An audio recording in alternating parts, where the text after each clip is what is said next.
काय मग भारी दाढी बिडी करून बसलाय. माझलं शांत आहे. मग काय नवीन बिवीन आहे का नाही काही? काय नाही नवीन नाहीये, पण मी एक स्टेपला भारी केलेली आहे. कोणती? तुला दाखवतो, पण तू एक सांग मला, हा.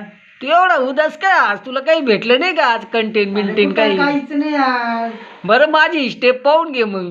दाखव. आधी नाही माझी मॉडेल आहे, तिच्या नाकात नकली डोळ्यात गोगले. अरे माझी पण अप्सरा चंद्रावाणी, म्हणून तिच्यासाठी मी पण लय पागले. अरे बघ बघ बघ तिची ठुमक्याची चाल, गालामध्ये खळी आणि हसणं कमाल. बरोबर रूप तिचे. मग काय कशी वाटली माझी स्टेप? भारी नाही एकदम जकात. काय ती जकात? अरे असं कोणी नाचतं का वाकडं तिकडं होऊन येड्या? अरे वाकडं तिकडे होऊन तर मजा आहे नाचायला. तू पागल आहे आणि तू पागल आहे. मला पागल बिगल नको म्हणू.